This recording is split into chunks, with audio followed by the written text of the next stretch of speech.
My son auctioned me off for $1 at his charity gala. Who wants my boring dad? He laughed in front of 200 people. I sat there humiliated, wishing the floor would swallow me whole. Then a stranger in the back stood up and calmly said, $1 million.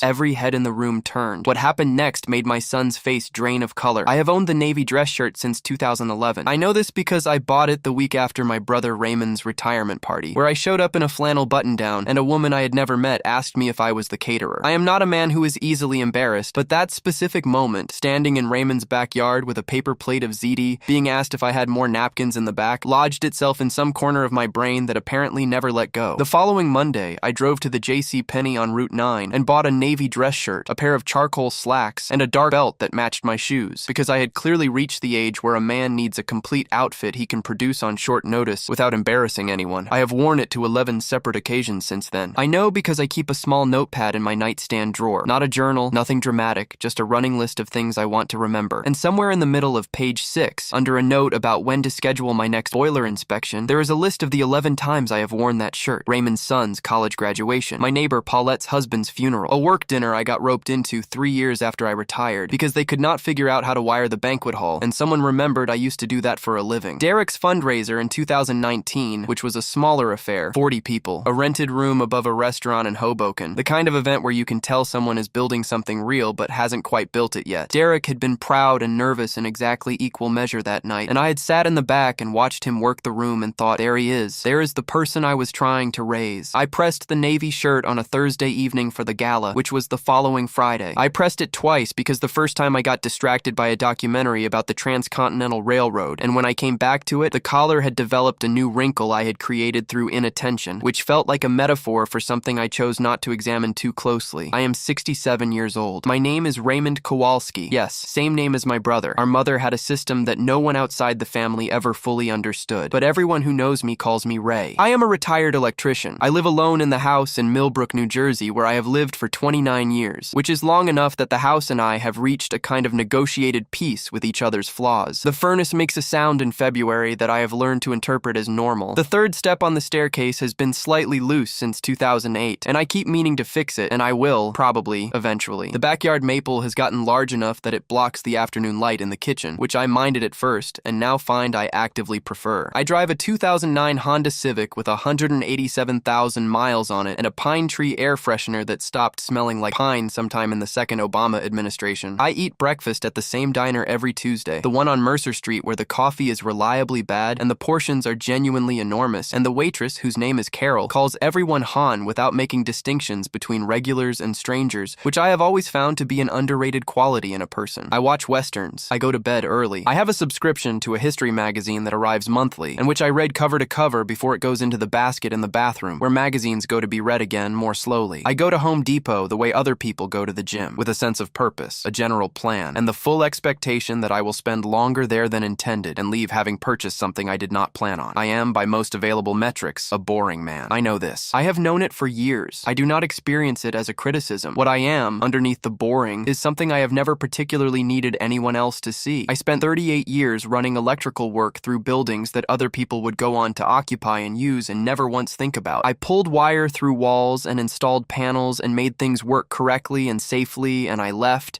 and the building stood and the lights came on and nobody ever thought about me again, and that was entirely fine. That was the job. That was always the job. I raised my son Derek alone after his mother left when he was 9. Patricia left on a Wednesday in March, which I remember because I had been home that day for the first time in weeks. A job site had flooded and sent everyone home, and so I was there to watch her go in a way I otherwise would not have been. She packed 2 bags and a box of books, and she said, "Ray, I just cannot do this anymore," in the specific tone of a person who has been practicing that sentence for some time and has finally found the nerve to say it, and then she left. She was not a bad person. She was a person who had wanted a different life than the one she had, which is not the same thing, and she had stayed longer than she should have, out of a combination of stubbornness and guilt and love for Derek that was real, even if it wasn't quite enough. Derek was 9.5. He stood in the kitchen doorway with his backpack still on. He had just gotten home from school. Terrible timing, the kind of timing that life does not apologize for, and watched his mother carry a box through the front door. I walked over and unclipped his backpack for him and set it on the chair and said, "You want a grilled cheese?" He said, "Yeah, I made grilled cheese." We sat at the kitchen table and ate it, and I let him talk about his day because his day had happened and it deserved to be acknowledged, and we would figure out the rest of it as we went. We figured out the rest of it as we went. I worked doubles for 3 years to afford the travel soccer league, which Derek was was good at. Genuinely good. Not dad thinks his kid is good,